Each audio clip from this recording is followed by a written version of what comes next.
Tenons à attirer votre attention sur la finalité des alliances divines. À quelle fin les alliances? Très souvent, nous entendons à poser question. Pour qui ça même, bon Dieu conclut toute alliance à yo.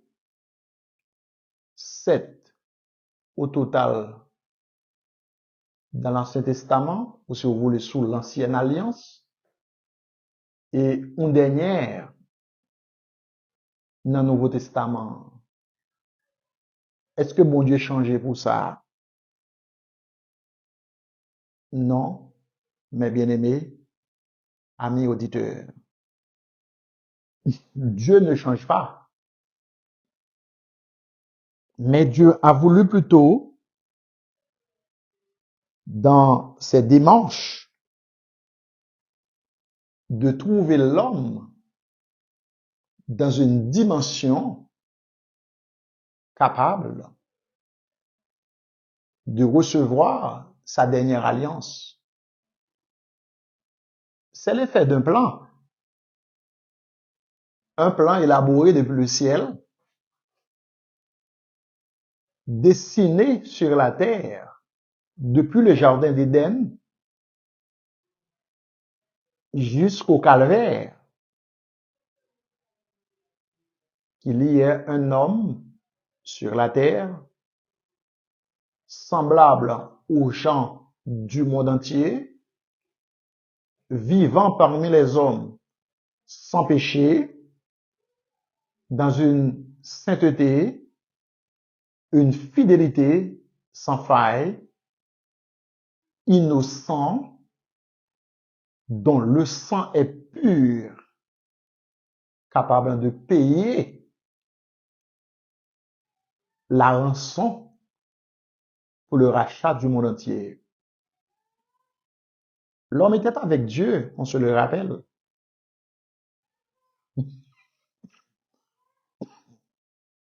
Mais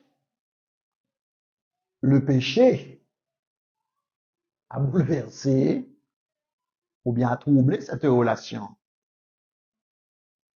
Dieu a fait des démarches, on ne peut plus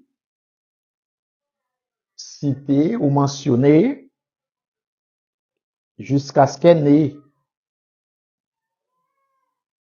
le Seigneur et Sauveur Jésus-Christ, l'unique capable de pouvoir pardonner les péchés du monde entier. Dieu a utilisé voies et moyens pour rejoindre l'homme à travers ses alliances. Mais au lieu de satisfaire les exigences de Dieu, l'homme a plutôt utilisé flèches de tout bois pour se satisfaire au gré de leur tradition, au gré de leur désidérata personnel, jusqu'à créer leur propre affaire sans rentrer dans le plan divin.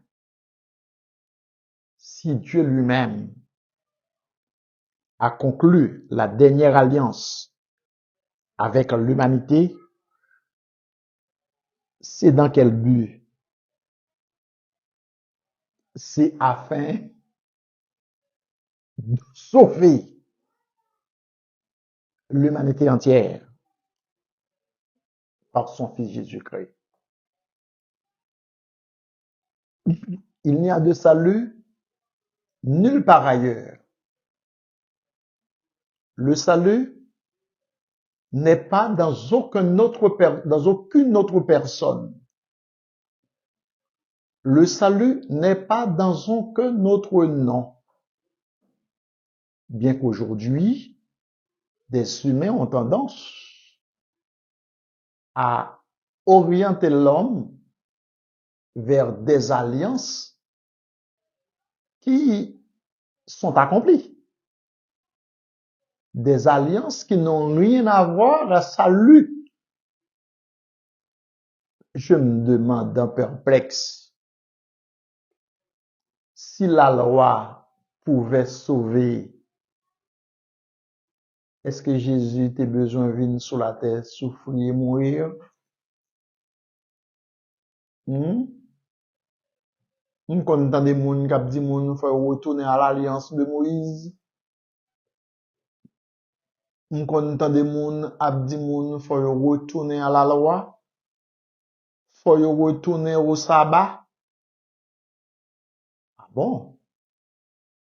Pourquoi Dieu a-t-il dit lui-même, je ferai avec Israël et la maison de Juda une alliance nouvelle, tout simplement parce qu'Israël et Juda ont violé l'alliance que j'ai traitée avec eux le jour où je les ai saisis par la main pour le faire sortir du pays d'Égypte.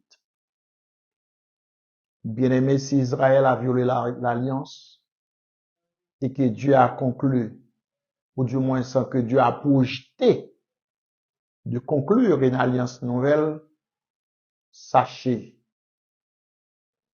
que depuis que l'annonce eut été faite par le prophète Jérémie, Israël ne s'attendait de voir arriver le jour ou l'heure pour l'établissement de la nouvelle alliance. Bien-aimé, à quelle fin? À quelle fin la nouvelle alliance? Cette alliance qui fait de moi, qui fait de nous aujourd'hui, serviteurs de l'Éternel, sans tenir compte de notre race, de notre couleur, de notre langue, de notre nationalité, mais tenant compte plutôt du sang de Jésus-Christ qui nous a purifiés, lavés et blanchis dans les eaux du baptême, nous pardonnant les péchés, nous donnant droit au royaume de Dieu dans une justice que produit la vérité. Bien-aimé le Seigneur, à quelle distance es-tu de l'alliance nouvelle de Dieu? Tu es dehors de l'alliance ou es-tu déjà entré? Je tiens au nom de l'émission Chemin Vérité et je t'en conjure, s'il le faut, entre donc dans cette alliance nouvelle. Là, tu auras le repos. Là, tu auras la vie éternelle.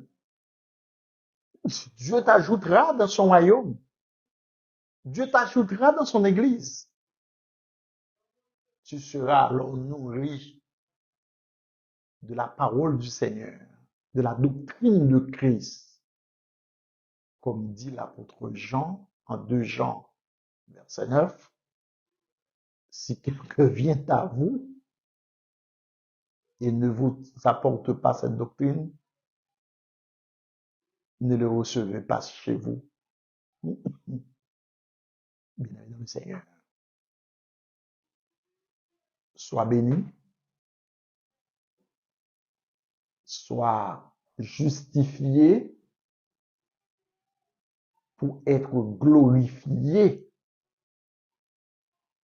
par Christ, le seul capable, le seul ayant droit à faire de vous par l'adoption l'héritier de Dieu et son co-héritier.